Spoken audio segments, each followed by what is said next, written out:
बड़ा दबाव आता है, लिहाजा मैं सारी जिम्मेदारी अशोक जी पर डालता हूँ कि सेशन को हिट बनाने की जिम्मेदारी इनके ऊपर है। कितनी अच्छी कहानियां सुनाते हैं, कितने अच्छे अपने किस्से बताते हैं, ये जिम्मेदारी अशोक जी पर भी होगी। बहुत बहुत स्वागत अशोक जी आपका। इस किताब के बारे में मैं पिछले तकरीबन 1 साल से जानता हूँ। आज मैंने भी उनसे कहा कि ये एक कभी कभी डेस्टिनी होती है कि मैं इनसे एक बार मिलने गया था देहरादून में, तो उन्होंने मुझे अपनी किताब दी और आज उसी किताब को यहाँ पर बैठ के हम उस पर चर्चा करेंगे। खाकी में इंसान। जिन लोगों ने किताब पढ़ी है और मुझे उम्मीद है कि बहुत से लोगों ने पढ़ी होगी, और ये उस पुलिस ऑफिसर की कहानी है जिसने कि अपने कर्तव्य का बोध करते हुए उन मानवीय मूल्यों को तलाशा जो कि इनके सर्विस के दौरान इनको देखने को मिला। पुलिस का प्रोफेशन बहुत अपने आप में रफ एंड टफ माना जाता है। आमतौर पर इस तरह के लोगों से साबका होता है कि जिसमें आदमी संभवतः अपने जो इमोशंस हैं उनको थोड़ा छोड़ देता है, लेकिन पुलिस में आने के बाद जिस तरह से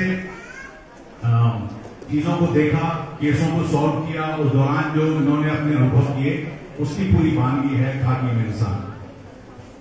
शुरुआत में आपसे करूंगा, हरियाणा में एक गांव में जन्म, प्रारंभिक शिक्षा वहां पर, फिर आईआईटी की शिक्षा, आईआईटी तक जाना, उसके बाद आईपीएस। हालांकि बीच में कलकत्ता में भी आपने कहीं नौकरी की। ये नौकरी नहीं थी, वो इंटर्नशिप थी। इंटर्नशिप। अच्छा। तो ये किताब रिजल्ट किसका है? मतलब जो आपने संभवतः देखा है कि इंसान के तौर पर ये और कुछ सोसाइटी के लिए करने का आपने ये लिखा है कि अगर मैं पुलिस में आया और मैं दरअसल कुछ ऐसे आम इंसानों का पता नहीं कर पाया तो मेरा यहाँ पर आना बेकार है। ये किताब रिजल्ट क्या है? देखिए, 1 मिनट का आग्रह करूंगा, रोककर थोड़े से कुछ लोग अगर शांत हो जाएंगे तो हम इंटरेस्टिंग कहानी सुन पाएंगे। इसमें इंटरेस्टिंग कहानियां उत्तर प्रदेश के उन जिलों की भी है, इस तराई के इलाके की भी है।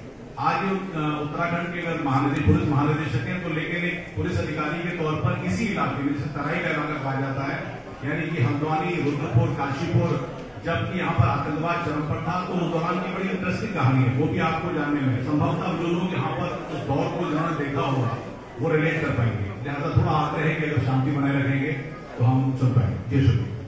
देखिए, इसकी बैकग्राउंड ये है कि सबसे पहला सवाल है कि मैं सिविल सर्विसेज में क्यों आया। तो मैं तो आईआईटी दिल्ली में पढ़ रहा था, इंजीनियरिंग की लाइन में जा रहा था, तो ऐसा क्या हुआ कि मैं पहले सिविल सर्विसेज में क्यों आया और उसी से लिंक करके किताब क्यों लिखी, उसका टाइटल भी। ठीक है, तो पहले तो मैं इसको यहाँ से शुरू करूंगा कि मैं आईआईटी में क्यों आया। आईआईटी में मैं सिर्फ इसलिए आया था क्योंकि मैं मैथमेटिकली बहुत शार्प था, मेरे अच्छे नंबर आते थे मैथमेटिक्स में। तो टीचर्स ने कहा ये तो बड़ा ब्राइट स्टूडेंट है, उसको जाना चाहिए। सोसाइटी ने कहा, समाज ने कहा, आप भी देख लो, इतना 10th 11th 12th का बच्चा होता है, उसको बेचारे को फ्यूचर का क्या पता, कौन सा कैरियर कैसा है, ही नोज ऑलमोस्ट 1% होगी। तो हमारा समाज है जो हमें पुश करता है कि हमें आगे कैरियर किधर को चूज करना। तो मेरा कहने का मतलब है कि पहला कैरियर मैंने चूज किया काइंड ऑफ, तो वो एक प्रकार से मेरी चॉइस नहीं है, वो समाज की चॉइस है। उन्होंने देखा लड़का ब्रिलियंट है, टीचर्स ने देखा, बाकी ने देखा लड़के मैथमेटिकली बहुत अच्छा करता, तो इंजीनियरिंग साइड पकड़ा दी 11th 12th में। उसके बाद देखा ये आईआईटी और लोग एग्जाम दे रहे थे, मैंने भी दे दिया, मेरा सिलेक्शन हो गया। तो 3rd ईयर के बाद जब इंडस्ट्रियल ट्रेनिंग होती है, जिसको आजकल इंटर्नशिप कहते हैं, वो मैंने ऊषा फ्रेंच कैलकाटा में की, श्री राम ग्रुप की कंपनी। तब मुझे समझ आया इंजीनियरिंग है, आईआईटी तक नहीं समझ आया। तो क्लासेज होती थी, कुछ सब्जेक्ट मैथमेटिकल होते थे, मेरा A ग्रेड आता था, कुछ सब्जेक्ट थोड़े रट्टे वाले होते थे, जैसे प्रोडक्शन इंजीनियरिंग, उसमें मेरा C आ जाता था। I ended up with 8.26 in IIT. तो वो वहां में पता नहीं चलता आपको इंजीनियरिंग है। इंजीनियरिंग को जब मैंने 2 महीना देखा कलकत्ता में,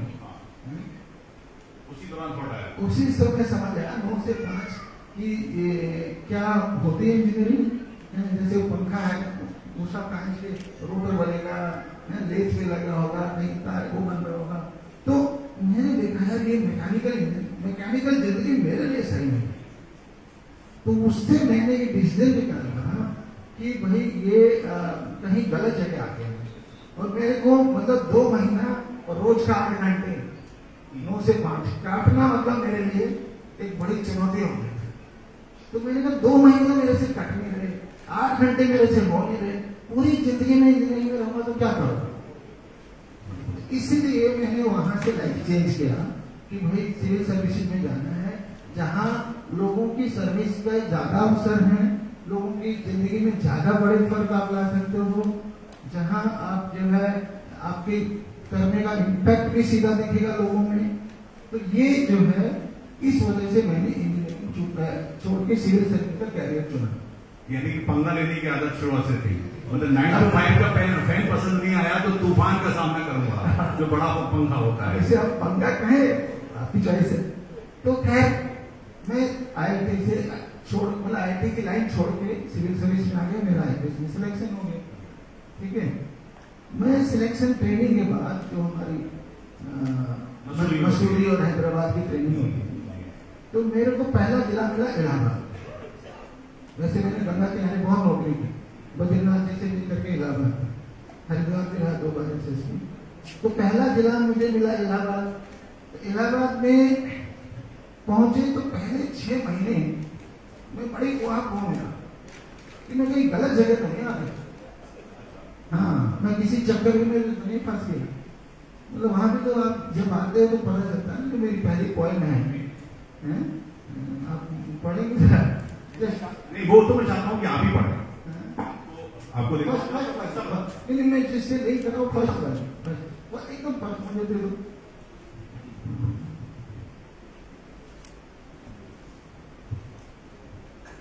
ये कहती है एक बंधी हुई लीक और सामंती मर्यादा के गोल गोल दायरे। एक बंधी हुई लीक और सामंती मर्यादा के गोल गोल दायरे, इन्हीं पर चलते हैं लोग, चलने की सीख देते हैं लोग आपको सब पावर सर्कल सब सिखा देते हैं ना, इन्हीं पर चलते हैं लोग, चलने की सीख देते हैं लोग।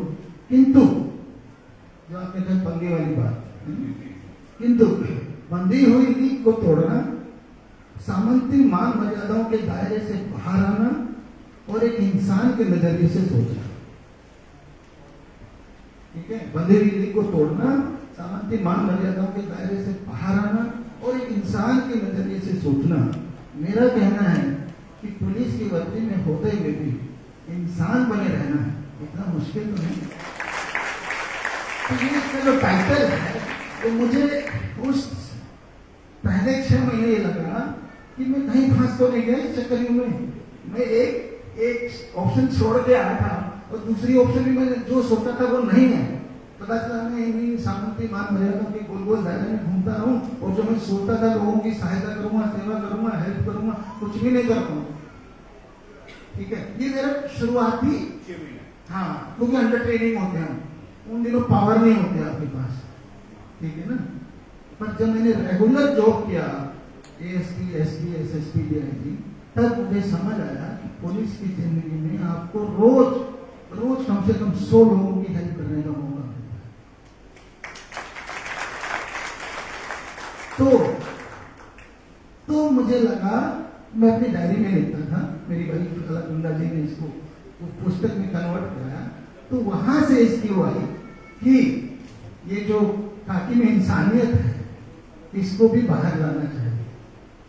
क्योंकि हम नेगेटिव लोग बहुत है, पुलिस के ऊपर कमेंट्स बहुत कर सकते हैं, पुलिस को करते हैं लोग, नेगेटिविटी बहुत जुड़ी हुई है। क्या डायरी लिखने की आदत शुरुआत से थी या ये कंपाइलेशन या फिर अपने याद करके बाद में कहानी को? एक मिनट सतीश जी आए तो डिस्टर्ब हो गया थोड़ा। क्या पूछा? मेरा सवाल ये था कि आप तमाम घटनाओं को अपनी डायरी में लिखते रहते थे, फिर कभी बाद में उसको किताब की शक्ल देने का सोचा, या किस तरह से आपने उसको अंजाम दिया? मेरी आदत 10th से थी, 10th क्लास से मैं डायरी लिखता था। जब भी मुझे कुछ गहरा से फील होता था तो मैं उसको डायरी में लिख देता था। तो वो आदत बनी रही। पुलिस सर्विस में आती हुई, पुलिस में टाइम कम मिलता है, किंतु जिस दिन मुझे कोई चीज बहुत ज्यादा अंदर तक छू गई या पिंच कर गई, वो मैंने जरूर लिख दिया। तो ये उन्हीं डायरीज का संकलन है किताब, जो मेरे सेवा के पहले 20 साल है, उन डायरीज का एक प्रकार से जो उसके बेस्ट वर्जन है उसमें डाल दिया। एक बड़ी इंटरेस्टिंग बात पता चली अभी किताब का जो आमुख पढ़कर कि आईएएस और आईपीएस की कॉलोनियल सिस्टम था, लिहाजा आईएएस में अंग्रेजों ने जिस तरह से लोगों को भर्ती किया और आईपीएस में खासकर उस जमाने में आईपी होता था तो उनका स्टैंडर्ड कम था। लेकिन अभी सबसे ज्यादा लेखक और क्रिएटिव लोग पुलिस में है, मतलब लेखक के तौर पर कि ये आमुख में आपको है कि, और फिर मैंने जब देखा आसपास में तो लगा कि हाँ ये बात ये BN राय साहब ने लिखा है, जो वो मेरे पहले SSP भी थे, उन्होंने इसका आमुख लिखा, वो हिंदी वर्धा विश्वविद्यालय के वाइस चांसलर भी है। इसकी बैकग्राउंड में ये कहूंगा कि पुलिस की जिंदगी में हमें इमोशंस का जो रेंज देखने को मिलता है वो और कहीं असंभव है। मतलब इतने घृणित रूप भी देखने को मिलते हैं, मतलब आपने क्राइम देखा ही है जो अनइमेजिनेबल होता है कहीं कहीं कि कोई ऐसा भी कर सकता है। अभी हाल ही में हुआ आपने देखा। तो इसलिए हम लोग को प्रतिदिन जो है डेली इमोशंस का एक बड़ा रेंज देखने को मिलता है। इसलिए देखिए जो कहानी है, कविता है, लेखन है, वो कहीं ना कहीं इमोशन से जुड़ा है। तो हम लोग को बहुत ज्यादा स्कोप है लिखने का। अगर हम लिखना चाहे कोई भी पुलिस ऑफिसर तो उसके बाद बहुत ज्यादा स्कोप है, संभवतः इसलिए ज्यादा लिखते हैं। मैं चाहता हूं कि आप 10 साल को आपने बताया कि जो ओहापो थी और जब आप अंडर ट्रेनिंग के बाद आपको पहली बार चार्ज मिला तो आपने किसने शाहजहांपुर का जिक्र किया है कि संभवतः पहली बार आपने किसी के साथ किया। दर्शकों को अगर कुछ ऐसी कहानी बता पाए जहां पर आपको ये सेंस आया कि एज ए पुलिस ऑफिसर में कुछ कर पाया लीग से हटकर, जहां पर उस व्यक्ति को संभवतः न्याय की आस खत्म हो चुकी थी। देखिए वो तो मैंने कहा कि हर रोज हम कम से कम 100 लोगों की मदद करते हैं। और मैंने जो इसमें पहली कहानी चुनी है जी जी। वो मैंने एक स्पेशल कहानी, तो उसका मैं कहीं ना कहीं जो आप शाहजहांपुर की बात कर रहे हैं सुनाना चाहूंगा जी। मतलब ये शाहजहांपुर की कहानी 97 की, आई वॉज SP शाहजहांपुर। तो एक महिला आई मेरे पास, करीब 25 साल की एज थी और वो लेबर क्लास से थी। उसने कहा कि सर मुझे आपसे कुछ 5 मिनट का टाइम चाहिए। क्यों नहीं बताइए, हम तो इसलिए बैठे। तो उसका ये था कि सर मेरे साथ गैंगरेप हुआ। गैंगरेप कैसे हुआ कि हमारे गांव में चुनाव थे, सरपंच वाले, प्रधानी वाले, उसमें लोग हमसे वोट मांगने आए, हमने हमारे परिवार में वोट नहीं दिए। उसके परिवार में सिर्फ 3 लोग थे, वो, उसका हस्बैंड और ससुर। उसका हस्बैंड कोई मिस्त्री था, हाँ मकान बनाने वाले मिस्त्री।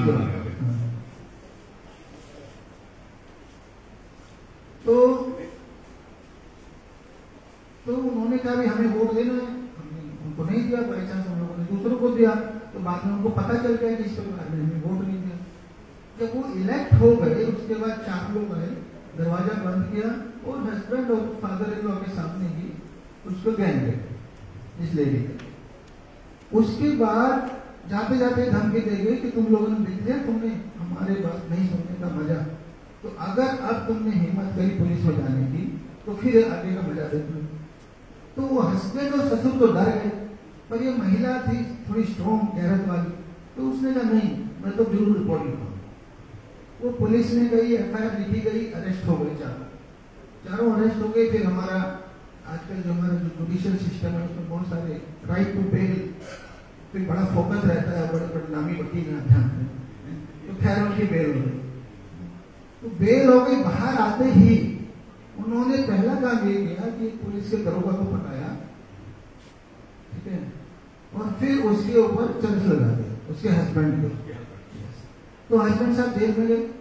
अब घर में कौन रह गया? ये ससुर है बूढ़ा, तो कहे सर मैं क्या करूं, व्हाट ऑप्शन जाएगा? या तो मैं उनके सामने जाके नतमस्तक हो जाऊं, सरेंडर करूं कि माई बाप बचाओ हमें, या जो है मैं सुसाइड कर लूं, या फिर जो है मैं सोच रहा था कहानी सुनने की कोई फूलन देवी बन जाऊं, क्योंकि एक रास्ता है। तो मुझे बड़ा उसकी कहानी पूरी 100% सच लगी। मैंने उसको कहा अच्छा ठीक है मैं देखता हूँ। 3 दिन का मैंने मैंने कहा मैं 3 दिन में कुछ करूंगा। मैंने उसकी जांच ऑर्डर करी सीओ साहब को, पैरेलली एक जांच मैंने एलआईयू को ऑर्डर करी, और दोनों का मैंने कहा 3 दिन बाद आइए मेरे ऑफिस। दोनों आते जांच लेके सीओ साहब ने कहा कि साहब महिला पेशबंदी में बोल रही है, इसका हस्बैंड चरस, उसकी साइकिल पे चरस रखी हुई थी, उसको सही से जेल भेजा गया। और एलआईयू ने कहा था महिला 100% सच बोल रही है, क्योंकि पूरा गांव जानता है, क्योंकि उनका तो रुतबा इसी बात में ना कि पूरे गांव में ढिंढोरा पीट के बताया कि इन्होंने हमें वोट नहीं दिया, इसलिए इस महिला को हमने ये सजा दी, दहशतगर्द। तब मैंने निर्णय लिया कि इसको सस्पेंड करो, सब इंस्पेक्टर को, और तब जाके वो उसका हस्बैंड जेल से बाहर आया। पुलिस ने अपनी गलती मानी। तो इशू यहाँ ये आ जाता है। सीओ साहब ने कहा अरे सर, मैंने उससे पूछा तुम बेवकूफ, तुम ऐसी जांच लेके आए हो? तो कहता है सर क्या कर रहे हैं, वो हमारे पुलिस वाले को जेल भेजना पड़ेगा, हमारा नाम खराब होगा, अपनी पुलिस की छवि खराब होगी। मैंने कहा खराब नहीं होगी, पुलिस की छवि अच्छी होगी। अगर हमने गलती की और हम गलती को एक्सेप्ट करते हैं तो हमारी छवि अच्छी होगी। तो इस तरह की लीक से हटकर पुलिसिंग करता रहा मैं जिंदगी भर। क्या बात है। ये तो आपकी डायरी का है। मैं चाहता हूं कि इसको भी आप पढ़ें। उनका कहना है कि जनता की सेवा करो सिर आंखों पर। ये भी अगर आप पढ़ के सुनाएंगे तो अच्छा रहेगा। अब अगली वाली आप ही पढ़िए। जी बिल्कुल, मैं पढ़ूंगा। ये दूसरी कॉपी भी दे दीजिए तो बुरा आसानी होगी। इस कहानी का टाइटल दिया मैंने सेवक नहीं साहब है।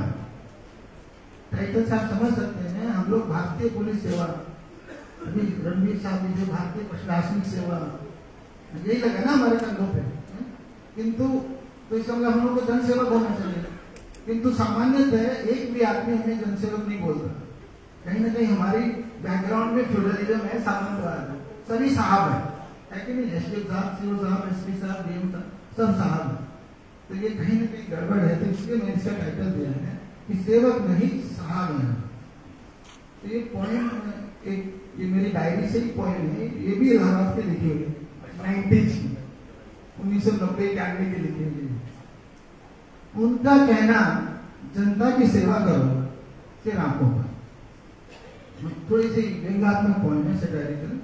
उनका कहना जनता की सेवा करो सिर आंखों पर, किंतु हमारा कहना पहले खुद की सेवा तो करो और अच्छा। उनका कहना संपूर्ण क्रांति से समाज को बदल डालो। बड़े हमारे क्रांतिकारी वो होते हैं ड्रीम्स, देश बदल डालेंगे, पूरा देश सुधार डालेंगे, ठीक है? तो संपूर्ण क्रांति से समाज को बदल डालो, बहुत अच्छा है। किंतु हमारा कहना परंपराओं को बनाए रखो, लीक पर चलते चले जाओ, यथास्थिति में ही बनाए और भी अच्छा। Nobody wants a change in status को, सीधी सी बात है। जिसके पास पावर है, कोई पावर कौन छोड़ना चाहता? तो जो क्रांतिकारी आइडिया तो ये तो मूर्खों के होते हैं। उनका कहना देश का विकास होगा तभी गरीब जनता से जब खुद जुड़ोगे। उनका कहना देश का विकास होगा तभी गरीब जनता से जब खुद जुड़ोगे, ठीक है? सही बोल रहे हैं। किंतु हमारा कहना देश के विकास से हमें क्या मतलब, खुद का विकास हो जाए वही बहुत है। जुड़ने दो हमें गोरे साहबों से पहले, जुड़ने दो हमें गोरे साहबों से पहले, परंपरा है वो हमारी, जड़ें हमारी हैं इंपीरियल पुलिस में। इंपीरियल पुलिस आईपीएस को 1947 से पहले, आजादी से पहले आईपी कहा जाता था, इंपीरियल पुलिस मतलब एम्परर की पुलिस। सो जड़ें हमारी हैं इंपीरियल पुलिस में, कैसे बन जाए हम जनता जैसे, उनके तो भाई बाप हैं, उनके तो साहब हैं। क्या बात है। इसमें रेंज बहुत है, मतलब जो सोशल इश्यूज हैं। आपने ये बात करी कि वहां पर किस तरह का वो सिस्टम था। आगरा में एटा में जो घटनाएं हुई वो दहेज की हत्या से लेकर पकड़ वाली घटनाएं आपने जिक्र किया है, जो कि इसके इलाके में होती है। कोई एक ऐसी कहानी जिसने कि और आपको मतलब एक तरह से हिला के रखा हो और आपने उस दौरान उसको लिखा हो, खासकर इन्वेस्टिगेशन के दौरान ऑफिसर रहते हुए? कहानियां तो इसमें मैंने 16 कहानियां ली हैं और हर एक में कुछ न कुछ विशेष है। कहीं वो तराई में आतंकवाद की कहानी है, वो मैं आखिर में पूछूंगा आपसे। वो तो यहाँ पर बहुत से लोग होंगे कि हमने वो दौर देखा है जब पंजाब का आतंकवाद का यहाँ पे साया पड़ा था और मैं रुद्रपुर में एसपी था उन दिनों, तो वो से लेकर के फिर जैसा आपने कहा दहेज में कैसे एक औरत को जला दिया पूरे परिवार ने मिल करके और उसको सुसाइड का रोक दे दिया, और कैसे वो 7 साल के एक बच्चे ने जो है उसके बेटे ने उसका सच खोला और सारे टेल साइंस जो थे वो बोल रहे थे कि ये मर्डर है, ये सुसाइड नहीं। तो इस तरह की इसमें कहानियां हैं। भू माफिया कैसे लोगों की जमीनें हड़प लेता है, जिंदगी भर की कमाई से आदमी जमीन खरीदे और पता चला जो जमीन इसमें थी उसकी है ही नहीं, वहां तो कोई और बैठा पहले से। तो इस तरह के इसमें एपिसोड है। बाकी एक कहानी, एक इंटरेस्टिंग कहानी बताता हूँ। इसका नाम है जेलर जेल में। जेलर जेल में, ये हरिद्वार की कहानी है। तो इसमें एक बारी जो है मेरे पास एक बूढ़ा आदमी आता करीब 60 साल का। उसने कहा कि सर मेरे से फिरौती मांगी जा रही है, एक्सटॉर्शन मांगा जा रहा है। उन्होंने कहा कौन मांग रहा है? कह रहे सर वो क्रिमिनल मांग रहे, वाला बदमाश, बड़ा बदमाश है। तो मैंने कहा कहाँ है बदमाश है? उन्होंने कहा जेल में। मैं चौंका, मैं जेल से फिरौती मांग रहा है? हाँ। मैंने कहा अच्छा यार ये तो गंभीर बात है। अच्छा ठीक है आप रिपोर्ट लिखवाओ। तो पैसा कहाँ जाएगा? उसने कहा पैसा कहाँ जाएगा, कहाँ देगा? साथ पुलिस लगा देगा। सर जेल में ही देना है। तो मेरे लिए और बड़ा शौक है, तो कैसे जेल के अंदर ही पैसा ट्रांसफर हो जाएगा? जेल में तो हर आदमी चेकिंग होके जाता है, परमिशन लेके जाता है, उसकी पूरी फ्रिस्टिंग होती है। तो मैं बड़ा चौंका। मैंने कहा ठीक है, मैंने उसके साथ एसओजी की टीम लगाई, पूरा ट्रैप बिछाया, ठीक है, और उनको जेल में ऑपरेशन के लिए भेज दिया। अच्छा। हाँ, पूरा आदमी था बेचारा, गाँव का 1 लाख रुपए की फिरौती मांग रहे थे। भेजा, वही हुआ, कोई उसकी चेकिंग नहीं हुई, कोई फ्रिस्टिंग नहीं हुई, पैसा ले जाकर के उसने क्रिमिनल को थमा दिया है। और बहुत जल्दी वो पैसा आगे भी बढ़ गया, कुछ शेयर उसने जेल वालों को भी चला। तो मैंने उस दिन एक बड़ा डिसीजन लिया। मैंने कहा जेल की सहभागिता के बिना असंभव है, तो हमने जेलर को उसी जेल में अंदर कर दिया।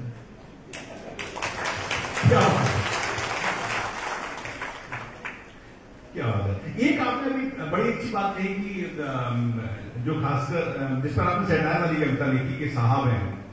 एक और इंटरेस्टिंग किस्सा आपने लिखा है अपने साथ में कि जब आप मसूरी गए और वो ट्रेनिंग होती है, उस दौरान आईपीएस और आईएएस के बीच भी एक तरह का टसल चलता है, उसका भी जिक्र किया है। मेरा सवाल इसमें यह है कि क्या इतने सालों में जो अब लोग आते हैं या अब आप इतना सर्विस करने के बाद ये थोड़ा मानसिकता बदली है जो सिविल सर्विस में अब लोग हैं कि वो साहब हैं?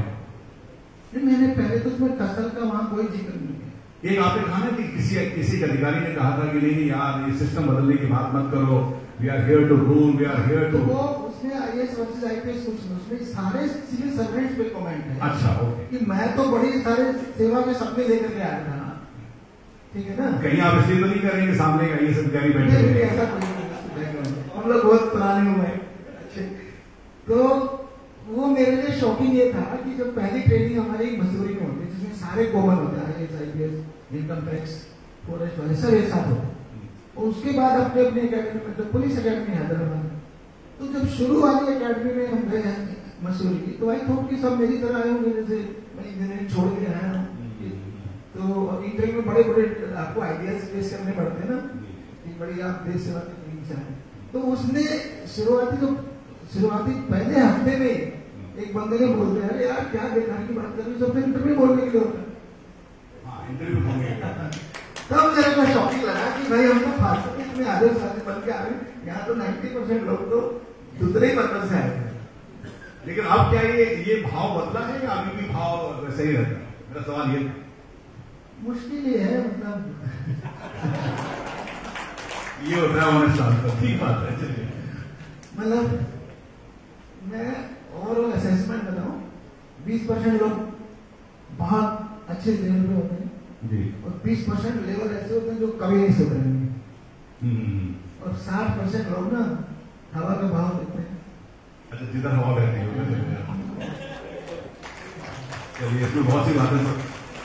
अब आते हैं यहाँ पर, क्योंकि आपने इसका जिक्र कर दिया था, और चूंकि आप हल्द्वानी में हैं और यहाँ पर जो आपकी पहली पोस्टिंग हुई थी वो दौर बड़ा वो था, और उसमें बड़े आपने विस्तार से इस किताब में लिखा है कि जब आप पहली बार बरेली उतरे तो आपको जो पुलिस का अमला लेने के लिए आया था वो बहुत बड़ा था, आपको शौक लगा था, और उस दौरान यहाँ पर जितने खालिस्तान लिबरेशन फोर्स के जो लोग थे उसकी कुछ कहानी अगर हमारे यहाँ पर बैठे लोगों को बताएं, क्योंकि वो दौर अलग था और आज का दौर अलग है। संभवतः बहुत से यंगस्टर्स को वो याद भी नहीं होगा।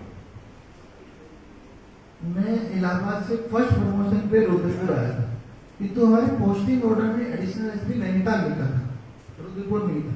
तो मुझे आइडिया नहीं था कि मुझे रुद्रपुर जाना है, तो मुझे तो ये था कि नैनीताल जाएंगे, अच्छी जगह है, गर्मियों के दिन थे, मई जून में पोस्टिंग हुई थी वो। अच्छा, तो मैंने कहा बहुत अच्छी जगह जा रहे हैं, तो हम लोग नैनीताल के डायरेक्ट ट्रेन तो है नहीं, इलाहाबाद से तो बरेली में उतरे, जो मेरे ख्याल से नौचंदिया ऊंची होती थी, लिंक एक्सप्रेस होती थी। तो बरेली में होते देखा पूरी एक प्लाटून पीएसी। मैंने कहा यार ये एसपी को लेने के लिए आज तक तो हमने एक गनर आता है, एक प्लाटून पीएसी क्या कर रही है।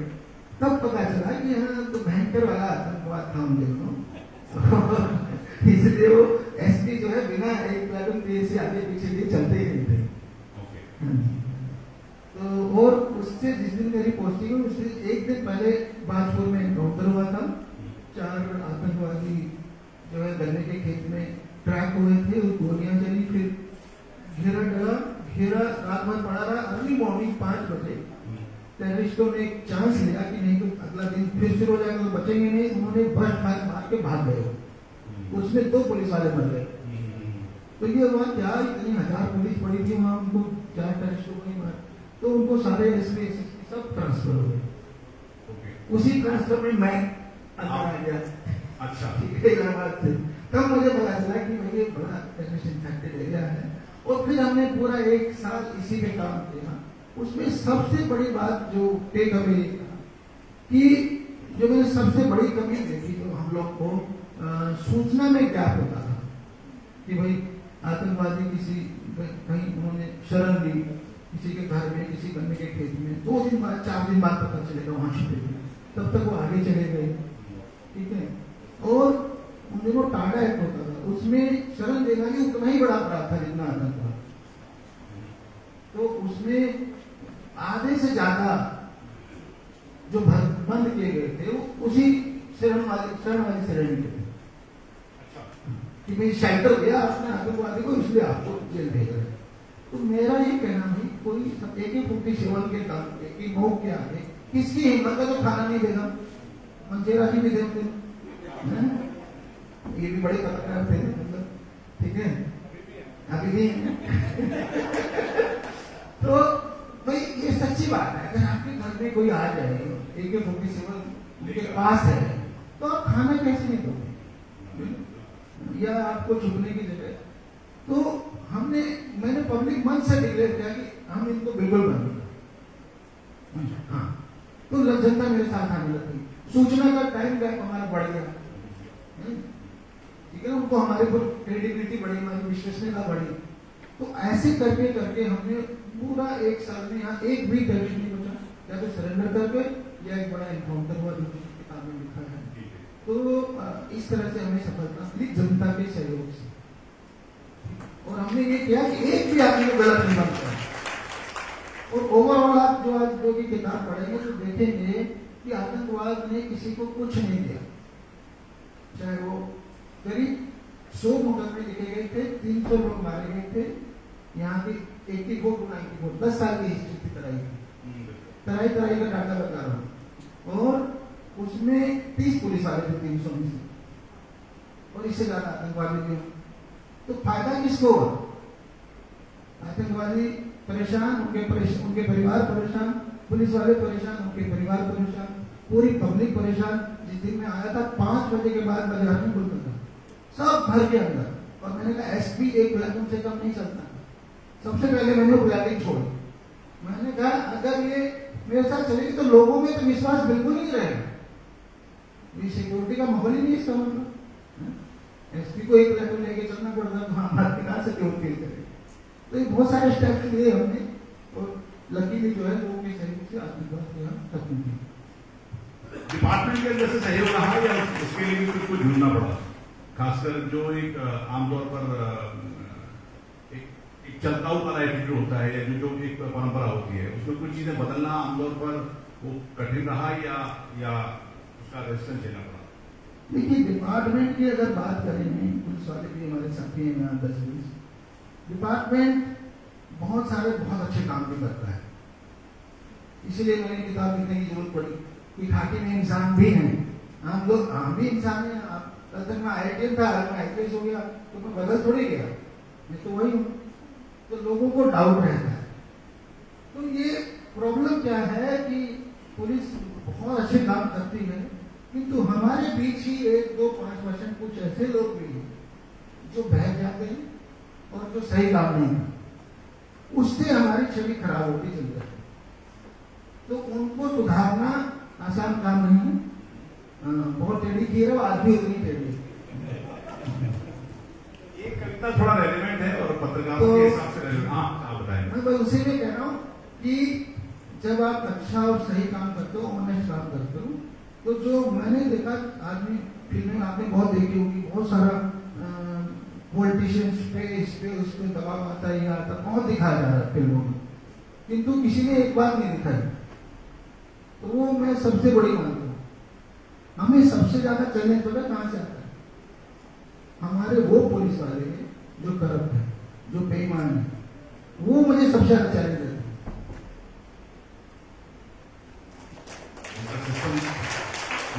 वो मेरे पीछे पॉलिटिशियन को वही लगाता है।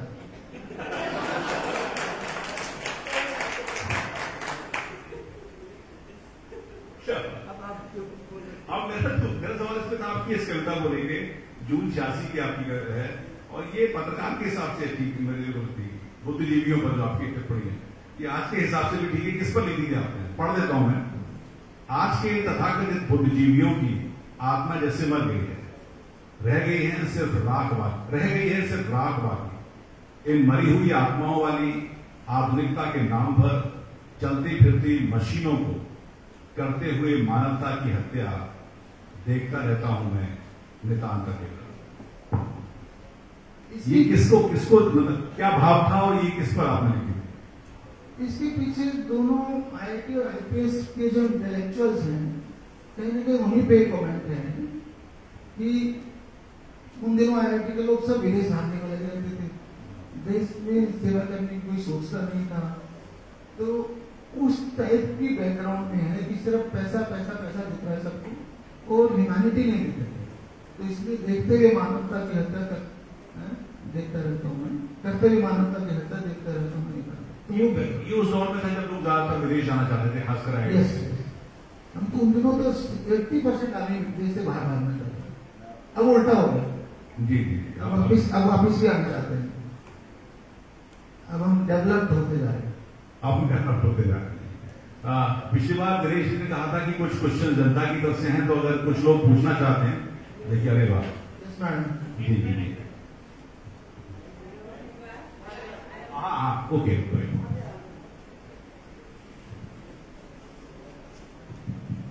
मैं इंतजार कर रही थी कि कब प्रश्नों का दौर शुरू हो। Thank you so much. सबसे पहले मेरा आपको प्रणाम। हालांकि मैं उम्र में आपको बहुत बड़ी हूँ, लेकिन जो आपने बताया अभी किस तरह से आपने काम किया है, मुझे रियली आप पे गर्व है।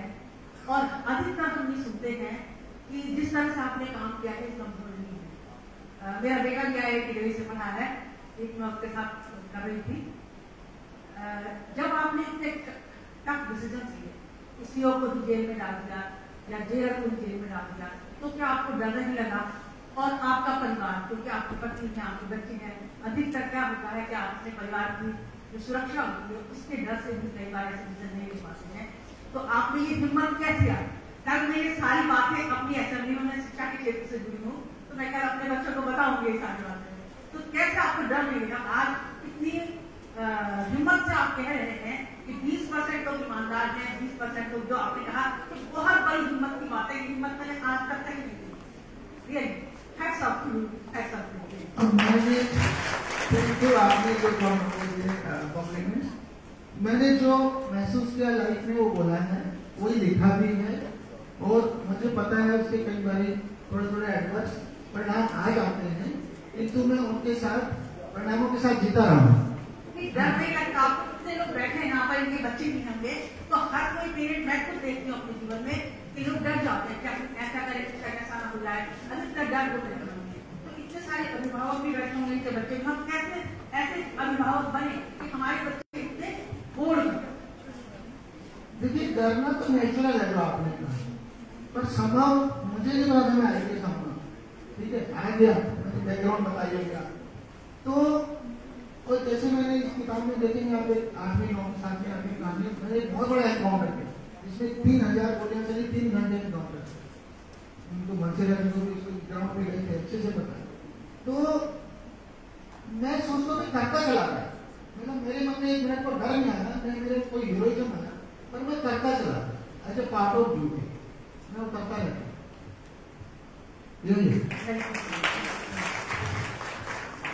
गुड इवनिंग सर, मैं भी आपकी बुक का फॉरवर्ड पढ़ रहा था, बहुत बेहतरीन आपने किताब लिखी और इसका आपने एक्नॉलेजमेंट अपनी वाइफ को दिया। तो मेरा व्यक्तिगत प्रश्न है कि अलकनंदा मैम का आपकी क्रिएटिव स्किल्स में कितना योगदान था?